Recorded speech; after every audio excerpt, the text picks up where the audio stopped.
I like the Aegis. I just want to see a bit of Bomba coming out in the mid lane. I don't think that's a crazy ask. But honestly, it just genuinely could. What do you want from this game? I I want some Bumba in the mid lane. Bomba. I want some Gragas action, some belly bop into some explosive casts. That's what you're saying right now. As right now, Rin standing on a ward. I don't think they know that that's there. Pantera, too speedy for you. Chinganari? They're gonna make the play. The sad B comes out. Oh no! Oh no! Zenith Blade onto Rin, and here comes Ika. Oh. They might. This is gonna force the flash. Rin already down flash. Bot lane. Oh no! No flash against the Jarvan. And I like the Shiganari just ready to scale W level 1. Just because he's ready for the all-in. You know, the second that you know, that lockdown comes up from Hantera with the Glacial, he's just ready to go boom, boom, boom, start throwing out auto, stack up that lethal tempo, not trying to poke or anything like that in lane.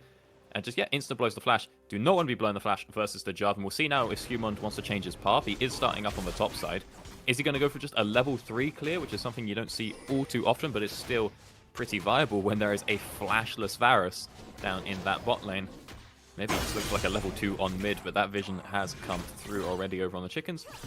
We'll see how he wants to take it. Oh, I love it. Oh, it's such a clean path. Okay, so the ward on the chickens, what that ward tells you is, are they doing a level 3 camp or a full clear? If you don't see him on the ward, you just assume that he's gone to Krugs, all right? You assume that he's just gone over to his Krugs, and then the ward will die before he turns up on the chickens, and you think, oh, he's just full clearing. He goes around the back of the bush, never gets seen by the ward. Everyone now thinks that he's full clearing, and will not be expecting him to turn up level 3ing the bot lane. Well, let's see if they can set this one up. Obviously, it does also rely on GK pushing a little bit, not their most notorious playstyle. As right now, GK in the mid lane, Giyu having so much pressure onto Ika. The range versus melee matchup always so favored in the early stages. Looks like Shiganari and Pantera haven't been able to crash this wave quite as fast as they would like. I think they wanted to crash, yeah, do a third wave crash and then have it bounce back to set up for Skewmond, but they can't quite crash it in time. You'll see that Skewmond is now doubling back his clear, which is a very standard response. If you look for a level 3, so you do red-blue Gromp, and then the level 3 gank isn't possible, which it was in bot lane, you just turn around and you start clearing back up. So instead of going bot, you do wolves, chickens, Krugs, and you basically at that point have just turned it into a full clear, and you reset and you run back to your Gromp. It will spawn pretty late, but you can do that. As Hantera now makes his way on into the mid lane. Ooh! Flash is traded. Used. Gonna be able to get them away. Skewmon taking a lot of damage there actually. Giyu popping off. And I was going to say, does this maybe present a bit of a difficult situation where actually GK expecting the potential full clear down to bot side, Jarvan could turn up in the top side and be like, hey, still surprised you guys. But it is answered very quickly with Talia there having to blow their flash in the mid lane. Yeah, I think maybe if it's timed ever so slightly differently, you know, we saw Hantera flash Eid, and then Giyu flashes out when he sees that and ends up flashing the EQ from the Jarvan Fog. So maybe if Hantera just holds off on half a second, it works out, but that just makes it a question of Giyu's reaction time. Can Giyu react to that EQ faster? I'm surprised they're not going for this gank on top side. Taurus is super far pushed up. Jarvan can get the knock up. Lot could do a lot of damage. I don't know. Maybe they could have gone for that play. But either way, they don't want to. They're just going to keep the pressure up over into the bot side as they go aggressive. Rin, they're going to get stunned up for a long time and taking a lot of damage. Ignite ticking over. Clean's going to be used. One more bit of damage will kill them off, but they are going to survivors now. Stepping forward. Decap looking for the kill onto Shiganari. Will get it. And Shiganari gets taken down. Hantera now supportal combat with Decap. But needs to be careful because Rin is coming back. An arrow to the back of the head could spell their doom. They will stay alive. Shiganari not having the same fate. Oh, just a great play on that one. Such a good job was done of holding off the being able to take that lantern. You know, you saw that Hantera was just body blocking the lantern, making sure the Rin couldn't get out. And eventually, he steps off of it because Rin's only on one auto, going to die to the Ignite probably anyway. That's when Rin takes the lantern, pops the cleanse so that he doesn't take any more Ignite damage, and just runs, manages to get out, and then Decap can just flash back in. And unfortunately, Hantera doesn't have the flash. You know, Leona, well known for her ability to just sort of 1v1 ADCs early on. But he doesn't have the flash, so he can't follow up on Rin. And then it's like, oh, he's a bit too far away because he was trying to, which means that Decap can solo kill over onto Shigenari and ends up turning around that fight, given that Rin started it without flash. So great plays for Geekay to start off this game down on the bottom side of the map. Just tells you the strength of that Thresh. They're being able to reposition their ADC. Even without their flash, Pantera not able to have the same success they would have liked in this early game pressured bot lane. Now, obviously, Varus does have that poke, but in an all-out trade, I do back Leona pretty strongly. So Decap now making their way down bot side. We do have Viking lurking around as well. Maybe another play, but it's going to be a 3v3 here. Sumon's going to be going aggressive here. Gets the knock-up on to Decap. The 4v4 actually is Talia going to join the fight. Castle going to knock back Viking, but it's actually his clone. You got debated. Oh, another bot side. Shigenari gets taken out by Rin. Another kill over to GK, and they're off to a flying start. 1k in the lead 6 minutes in. GK are ready to play. God, so we saw the level 6 Talia ult that we were expecting, but the engage comes through onto Decap. They haven't got the damage to take out the Thresh, and then yeah, Rin's just soloing Shigenari whilst that goes on. Great Gragas ult to disengage the fight. Unfortunately, as we noticed a bit too late, it was the clone that got launched into the middle of the team. So we can't find a kill there for Aegis. Yeah, again, Rin is just soloing Shigenari down bot. Oh. Doesn't even need the ult to flash out. Oh, Drake has picked up, and a massive wave was denied from Shigenari as well, down on the bottom side. So this bot lane has just gone from bad to worse, as Rin is up 2 waves and 2 kills. All things are GK. It's not what I expected going into this game, but they are happening. Now, obviously, we did talk about the later stages of the game, right? We talked about how if Aegis can get to those later stages, even, they have a very big probability of winning. Xayah, Sion, yes, he scales, but not well into Gwen. Oh, sorry, I hadn't noticed this already. So Saurus is doing the mask rush, which is not related to anything you were saying. I just noticed it. I like that a lot. I mean, it's something that we don't see too often, that some people like get a bit flamed, because obviously he's basically a full AD champion, but that one helps the boys in the team fight for sure. I guess it's good because it gives you that MR as well, so we'll make it a little bit harder for Gwen to get a lot of damage. Obviously, true damage. Oh wow! Wow! Oh my days! What did I just watch? Oh, Gwen!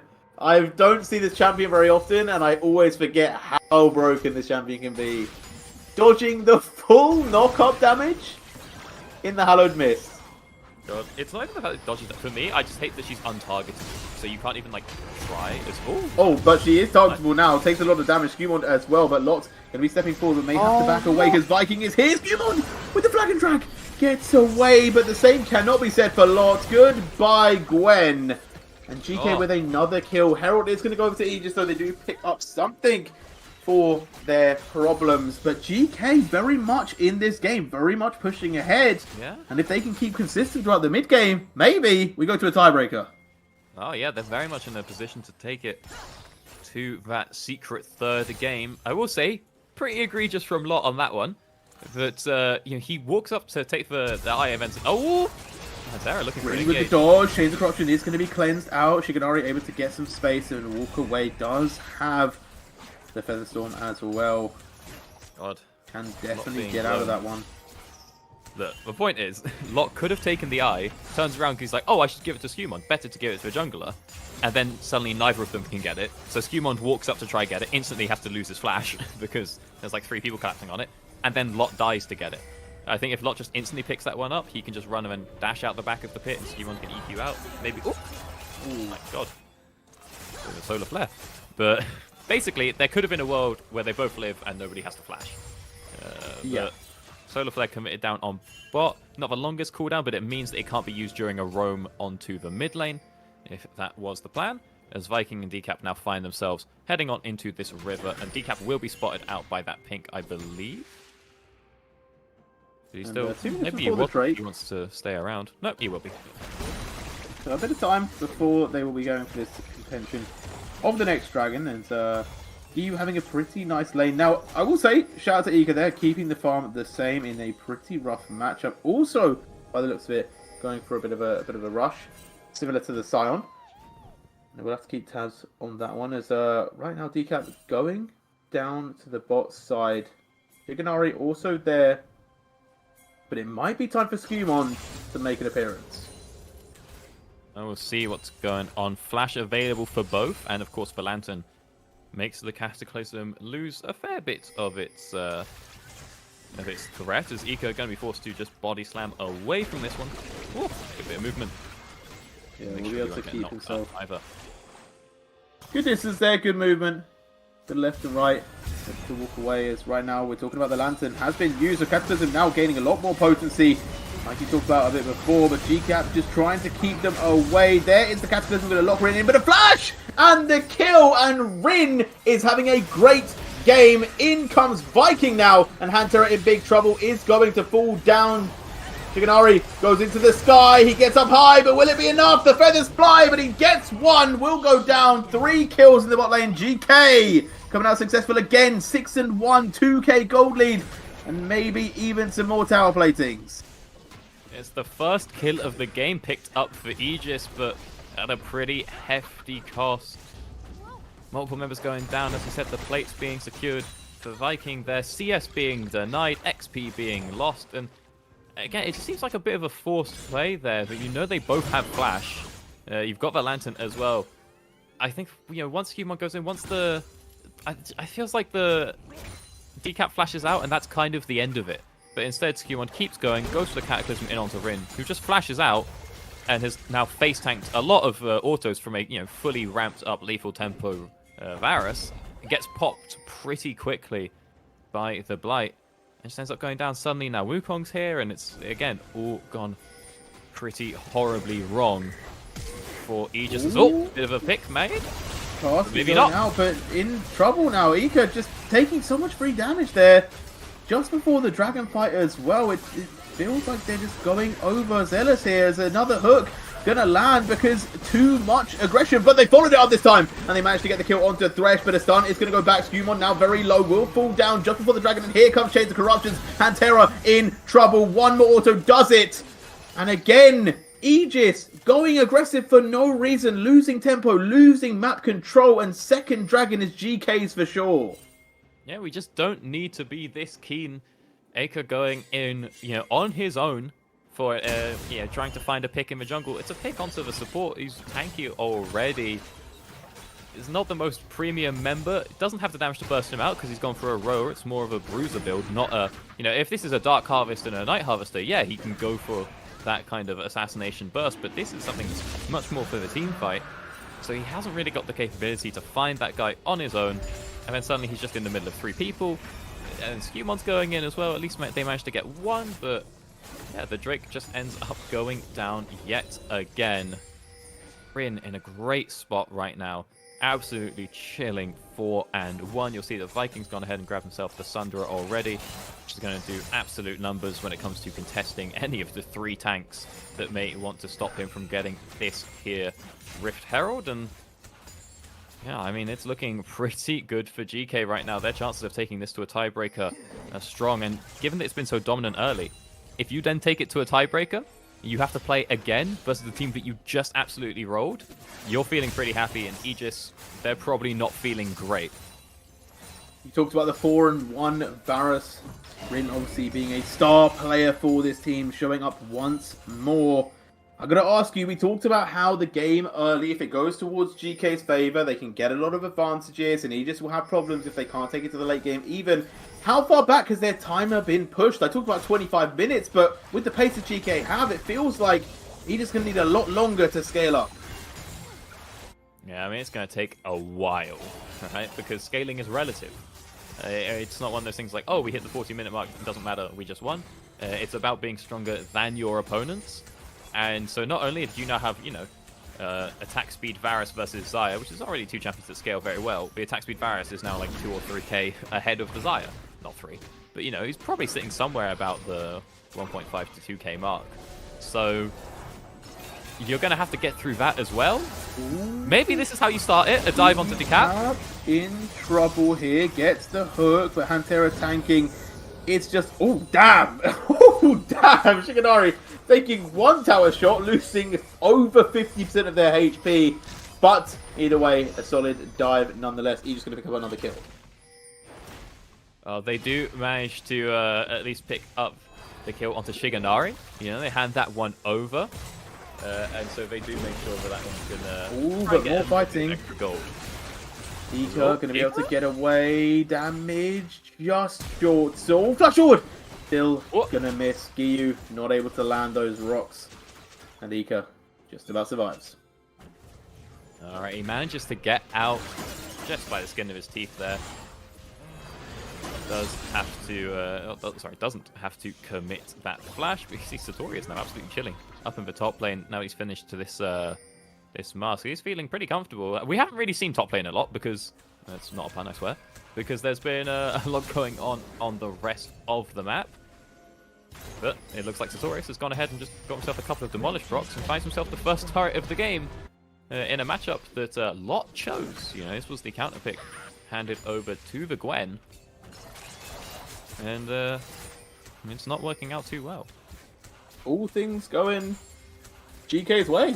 It's still I can really say at the moment. Like, GK are just having a great game. I felt like Aegis have not lived up to the hype that we potentially set for them. As right now, another kill on Shigenari just secures them more pressure into this mid lane and being very comfortable just moving forwards, getting these kills. The team is setting up nicely. And another hook from Decap. Living to the name of Decap, to be fair. Absolute huge performance from the support so far.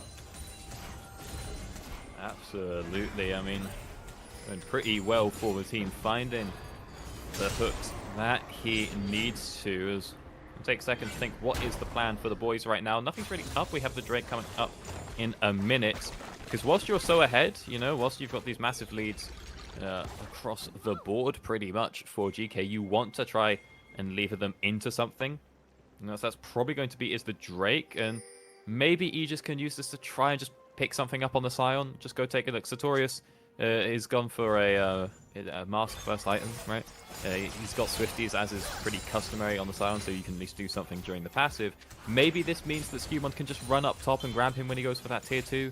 Just try to find a little something. It's not even a shutdown, even though he did manage to get that turret to himself. But it feels like contesting the Drake here is, well, you know, a bit of a death sentence, even if the cap doesn't hit his Qs. But that's what they want to do. You see Ika teleporting in to just be with the main body of the team. And now face-checking the river! Oh, big trouble. Ika going to be caught out here. Survives, but not long. Viking spinning to win. Gets the separation, gets the kill. And GK once again finding success, and it feels like Aegis are just playing, I don't know if they're playing arrogant or bold or with too much ego, or they're just not setting up. I don't know what's going on, but it feels like they are not giving respect to GK, and every time they get punished. No, that seemed like a tilt play and a half coming through from Ika. It's like, right, guys, we've got to do something. We've got to get this Drake. Let's go. Oh, like, just walking into the river with absolutely zero vision control. Not even scouting, you know, with a couple of Qs first. Like, maybe just walk up with Hantera, so if one of you gets hooked, the other can try to force an engage off of it, but, you know, none of those are the play. He just walks up, he dies. Sartorius teleports down because he thinks there's going to be a big play, which means that at least Lot can pick up that turret on the top side, but there isn't an objective bounty on it, so it's not going to be anything too crazy, but it is at least something secured for Aegis. But I don't know, that one, again, it just looked like a bit of a tilt play, really, coming out from Aka. Now, one away from Mountain Soul. Really the game in GK's hands. We talked about the early game. They have fit that bill. They've got themselves a lead. 4K up in gold. 3 dragons ahead. We're not even at 20 minutes into this game. Tier 1 tower almost dropped as well. But Aegis do still have that trick up their sleeve. They do still have a very good team fight and very good late game if they are able to start setting up for it. And what is their way to play, right? Do they just need to start moving the dragons earlier? Is it about vision control? How can they start to get what they want to do in these team fights actually off the paper and into practice? God, I mean, it's such a difficult situation for them, right? I mean, they need to make picks. You've got the Jarvan, you've got the Gragas, you've got the Leona. So you are more than ready if someone is out of position to capitalize on them and to go on in. The issue is, to make those picks, you need to have vision control, right? You need to have something set up so that you know that you're not going into 5 feet. and thinks he's safe in his own jungle, and he's just not. Because again, we're talking about vision. Look at all these wards. You know, there's just so much vision in the jungle as well of Aegis that no one can ever walk up to try set up to make these picks. As the Baron now down at 3k. It could be a gonna fight. go for it. They're looking to maybe step up for this. Baron isn't dead just yet. It's finally slain as the fight has already started, but they don't even need their jungler here. They've got one. Lot in the mixer. Gonna go down as number 2. And Shigenari, you are just in a horrible situation. Ika trying to run away. Shigenari has at least got the Feather. Storm will buy some time, but finally falls. And Ika the next on the menu. Om nom nom. It is time for GK to eat. And that is just a clean ace, a little bit delayed, but still 5 for 0 picked up for GK, and they get themselves the Baron as well. You can see Ika had a little bit of a plan to try and steal it, but again, he's not an AP heavy Gragas. This is pretty much a bruiser Gragas at this stage, so he has not got the burst to hit that thing for the 1k that he needed to. Can't go in, can't steal it, and then sort of as you often see when a team is behind, you feel like, oh, we have to do something about this Baron, so we're all going to group up in the area, but we don't really know what it is we want to do because our jungler's dead and we can't really walk in, and oh, they've already got it, and oh, they've turned and engaged on us, oh, that's a Talia wall, oh, we're all dead. It's very sort of common to see when you're not confident in what it is you need to do, because sometimes the thing is you just have to give it. But that feels terrible. You don't want to do that, and to be fair, losing the Baron when you're this far behind does mean losing the game, usually. So it's a bit of an impossible situation for Aegis, who I think now might need to be starting to think about the tiebreaker that they could well have to play after losing this game. Because again, you know, if you just get stomped and then you have to play a tiebreaker against the exact same team immediately right after, that's not going to feel good. Now, things can change. We do sometimes see tiebreakers be a very different situation. Yeah. I will say maybe you just need to go for just a little bit more early aggression. Give themselves those chances to play from being ahead, because they have always been on the back foot in this game. They have been behind. The lanes weren't winning for them, and they just weren't able to capitalize on any sort of momentum swing. It has all been GK all the way. Right now they are starting to crack the base. My thing is that sometimes you can slightly cope. It's not always cope, but you can say, oh guys, they just got that one early play, but let them snowball the game. We're better than this. If they don't do that again, they won't snowball again. So we'll just not lose early. Great way to get your Varus moving. Hex flash in that in a minute. But that's what you can just tell yourself, right? But that wasn't the case this game. It wasn't just one play. It was quite a few plays. Ooh, and here's some more plays coming up right now. Hantera going aggressive here. Sartorius holding the line. Stun does land on to Talia. Giyu, though, able to buy a bit of time for themselves. Capitalism straight on top of them. Escumondo does not have the damage. They finally take down Giyu, but the team are just around them and doing so much damage. Shigenari, you need to be careful because you could go down any second. They're going to walk away. They're going to leave GK to open up this base. TP coming through. Tower's going to go down, and I believe another inhib will fall. Another inhib. It could just be the game. Sartorius not got the... Oh, can't go for a Bow special, but the rest of the team, they can just walk up and start hitting these turrets. And they're doing just that. In goes Scumon, going aggressive there, but the tower is just falling around them. Members though are spawning. Hantera stepping up. This could be a way for Aegis back into the game. If GK give over a lot of shutdowns here, a lot of gold could go back, and maybe they start to become dangerous. But GK, I think, have got the space. They're moving away. TP's coming through, though. GU and Lot going to make their way as another TP commit. Aegis are throwing everything in the kitchen sink to try and get this play, but they're not even in range. We're going to try find it. Ika. We Moving can't get past the clone. Going to be able to flash away. They're going for the play, but I don't know about this one, Chief. Rin finally going to be locked up by Solar Flare. There's a lot of low HP bars, but so from the side of Aegis, there's the knockup. They're going to capitalize on many. The Gwen is snipping this team apart, has found a few kills, but Sartorius is still alive, and so is Viking. But Lot is going for the potential pentakill here. Got 4, so much gold back to them. But is it going to be able to even out this game? Dragon now spawns. They should be able to deny this. So point. And Aegis finally finding some light at the end of this tunnel. A nice little fight for Lot, who I think got 3 kills in 1 queue. Doesn't chase for the Penta. Wants to instead guarantee the Drake. A bit hard to catch out a Scion. He should have his Ghost going.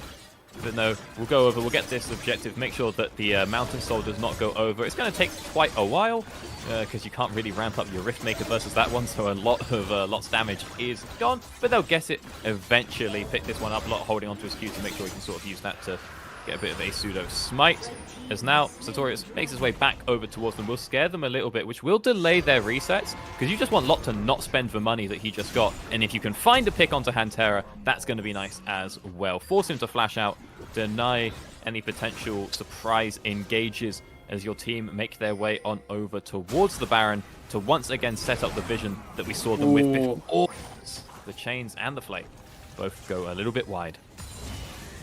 Humon, good sidestep there, keeping himself alive. Baron up in 40 seconds. Aegis need to contest. If a Baron goes over to GK, it feels like that will be the end of this game. Sartorius, a huge monster, causing problems for Aegis, able to walk them away from these towers, give space to GK, and they secure another one. See another tower picked up, just basically something to do at this point for GK whilst they wait for that Baron to spawn. They've gone ahead and secured themselves all the vision they need in that top side. I believe, yeah, that we're just going to see GU reset for his Zhonya's, and then he'll just ult back towards the fight if he needs to. He's obviously got the passive move speed to get over to that Baron pretty quickly, but this one can't be stuffed up. The Cap is just lurking in the jungle, waiting to disengage the Jarvan. A lot of ways that a Thresh can do that. If anyone remembers Xpecial versus, who was it? It was Saint, where it was like Season 2, Season 3, Thresh absolutely gapping a Jarvan at Worlds. What was MSI? I don't know. I think it was Xpecial versus St. Vicious. Don't quote me on that one, as the Baron is secured. Nothing really for Skumond or the rest of Aegis to do, as now we see GK making their way on over to the final inhibitor lane up top. GK showing up big for the Arabian League right now. This is what they are made of. We said they were pretty unknown, pretty unsure of where they're going to place in this game, but they are coming out top right now. GK, though, being engaged on. Can they survive? Lot in the backline looking for the flank as a lot of health bars are going down. They've already taken down the Leona, and now Lot into the backline, glowing onto Rin. Does they have the damage? Has to walk away because the rest of the team cannot engage, and Viking coming back now, going to further push them back. Decap, Rin, able to keep this chain moving. They've got the minions walking up. The tower is in their sights. TP is going to be coming back through. They're looking to end the game right here, right now. One tower will fall. The next inhib going to go down. 3 inhibs broken. 1 tower standing between them and the Nexus. And 4 members of Aegis. Can they hold on? Shiganari going to have to try and clear these waves, but they are baroned up. Strong minions. And they are being walked in. GK have found a way, but there is a Cat's going to do a big lockdown. They're all in the pit. Can they survive? They're trying to get aggressive with it, but do they have the damage? And it goes Lot. Double kill. He might have found the kill that he will. Doris, last one, the base with Viking, but they've taken down the Gwen, they've taken down the Leona, and only Shiganari survives. The Nexus is theirs, and the 50 gold will go to GK. They take us to a sneaky game 3. The playoff will be next. It's a valiant effort from Lot, but he cannot get it done. GK will find the Nexus.